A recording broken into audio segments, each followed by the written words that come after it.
अस्सलामुअलैकुम। बिस्मिल्लाहिर्रहमानिर्रहीम।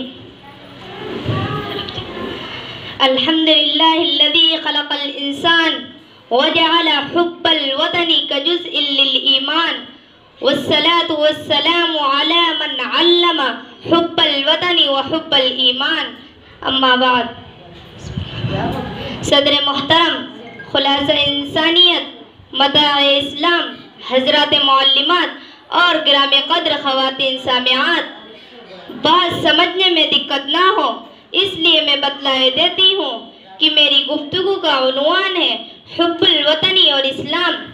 ये उन्वान हिंदुस्तानी मुसलमानों के नुक्ताए निगाह से इस वक्त इंतहाई अहमियत का हामिल है। इसकी वजह यह है कि हिंदुस्तान में मुसलमानों को वतन का गद्दार कहा जाता है। मैं बिरादराने वतन को ये बतलाना चाहती हूँ कि मुसलमान तो अपने ईमान और इस्लाम की वजह से खुद ब खुद मुहिब्बे वतन है, इसलिए वतन की मोहब्बत खुद इस्लाम के उसूलों ने सिखलाई है। अगर एक शख्स मुसलमान है तो वतन का गद्दार नहीं हो सकता। वतन की मोहब्बत इंसान की तबीयत और फितरत है, और चूँकि इस्लाम भी दीन फितरत है इसलिए इस्लाम का मिजाज इस्लाम की तबीयत और फितरत में हुब्बे वतन से सरशारों हम आहंगी ही नहीं बल्कि उसको बड़ी अहमियत देती है। बतौर इस्तिहार चंद बातें अर्ज कर रही हूँ, शायद इसकी कुछ वजाहत हो जाए।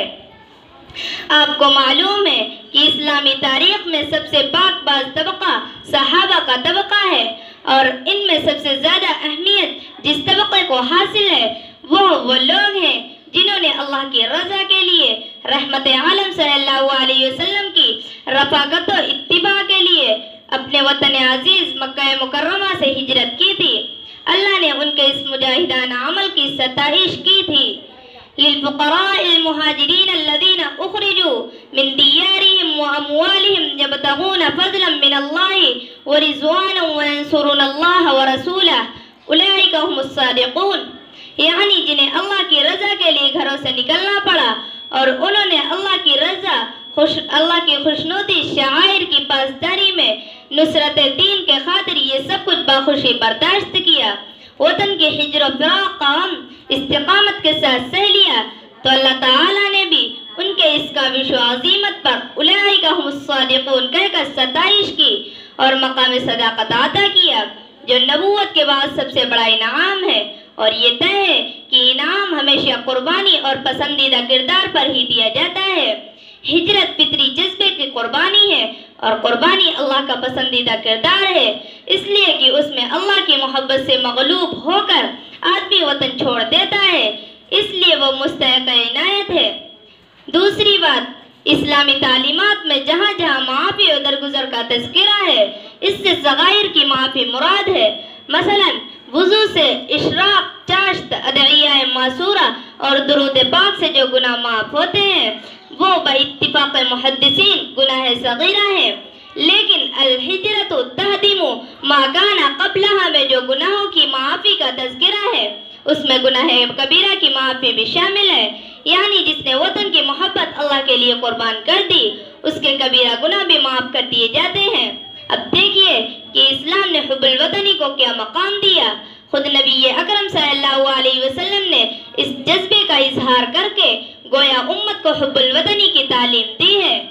आप सल्लल्लाहु अलैहि वसल्लम ने जब मक्का से सफ़र हिजरत शुरू किया तो एक बुलंद मकाम पर खड़े होकर मक्का को मुखातब करके इंतहाई हसरत से कहा था, ऐ सरज़मीन मक्का, तेरे लिए मेरे सीने में बेपनाह मोहब्बत है, लेकिन अफसोस तेरे इन जालिम मकीनों ने मुझे हिजरत पर मजबूर कर दिया है। ये वो अल्फाज हैं जो वतन की मोहब्बत में सरशार होकर ही कहे जा सकते हैं। उसके अलावा जब वर्क़ा बिन नौफल ने कुतुब साबिक़ा की पेशिनगोई के मुताबिक आप सल्लल्लाहु अलैहि वसल्लम को ये बतलाया था कि आप सल्लल्लाहु अलैहि वसल्लम की कौम आपको आप सल्लल्लाहु अलैहि वसल्लम के वतन अजीज़ मक्का मुकर्रमा से निकाल देगी, तो आप सल्लल्लाहु अलैहि वसल्लम फर्ते तहय्युर से दिल बर्दाश्ता हो गए। आखिर क्यों? इसलिए कि वतन की हिजरत का गम आसाब की तनाबे तोड़ देता है। इस्लाम के इस मिजाज को, इस्लाम की इस तबीयत और फितरत को हिंदुस्तानी तारीख के आईने में जरा देखिए कि मुसलमान हिंद ने वतन की मोहब्बत में सरशार होकर गासिबे वतन फिरंगियों को अपने खूनी सैलाब में बहा दिया और सरजमीन हिंद का चप्पा चप्पा मुसलमानों की कुर्बानियों का शाहिद है। सरजमीन हिंद को शायद सदियों प्यास न लगे कि वो मुसलमानों के खून से सैराब हो चुकी है। आज़ादी हिंद की तामीर हुब्बुल वतनी में शहीद होने वाले मुसलमानों की लाशों और खून की बुनियादों पर कायम है।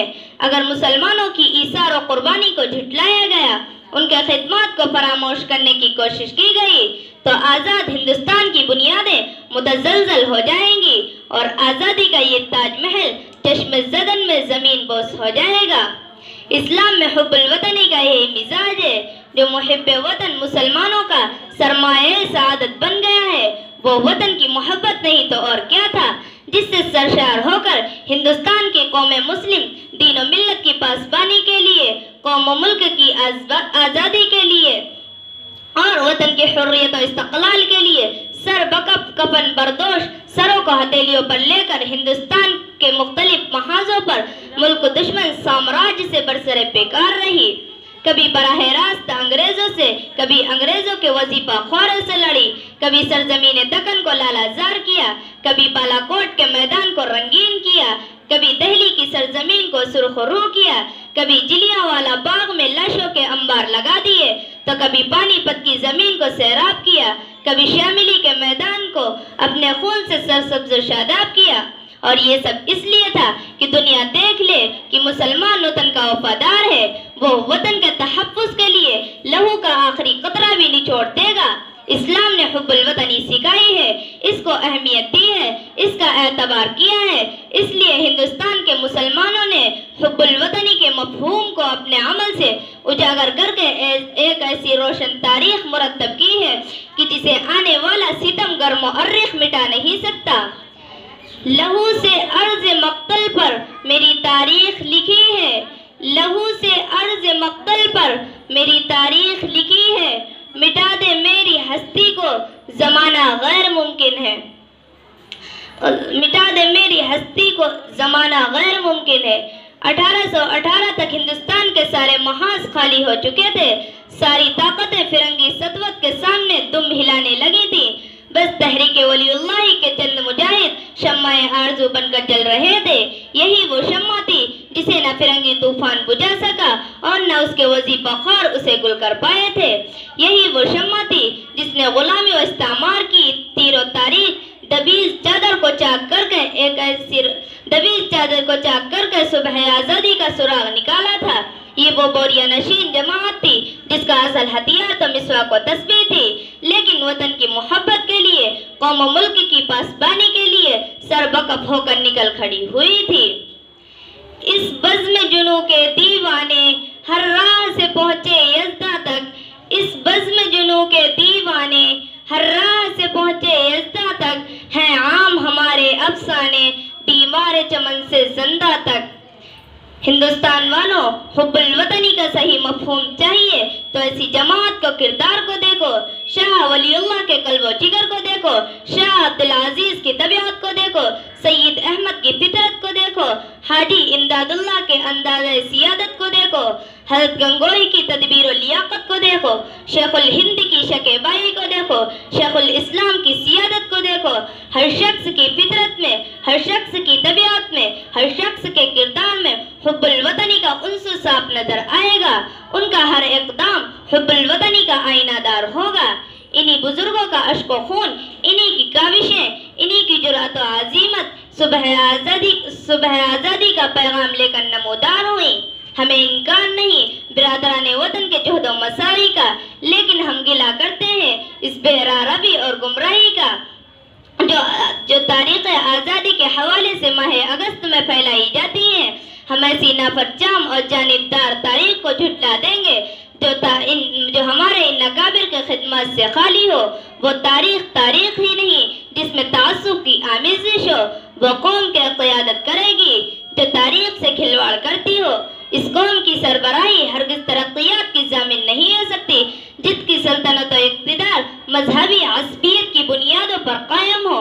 वो कौम रोशन मुस्तक़बिल का सुराग नहीं पा सकती जो अपने माजी को भुला दे और खाल से सबक ना सीखे।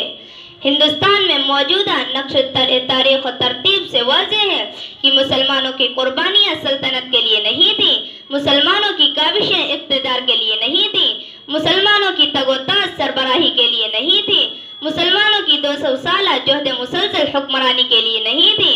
मुसलमानों ने अपना खून इसलिए नहीं बहाया था ताकि वो हुकूमत हासिल करके फ़िरक़ा वाराना फसादात करवाएं, इबादत गाहों को मिस्मार कर दे, दूसरे कौमों की मुल्क की ज़िंदगी अजीरन कर दें, उन पर अरसा हयात तंग कर दें, उनके शाआइर को, उनके अक़दार और रिवायात का इस्तेहसाल कर दें। बल्कि मुसलमानों ने तो वलीउल्लाही उसूलों पर मुल्क आज़ाद कराने का मंशूर तैयार किया था कि ऐसी हुकूमत कायम हो जो जमहूरियत के आलमबरदार हो, तमाम कौमों को अदल इंसाफ और हक़ व मुसावत दे सके, साले माशरे को परवान चढ़ाएं, जफा व सितम का खात्मा कर दें, मजहब परस्ती को बालाए ताक रखकर अमन व आश्ती का पैगाम सुनाए।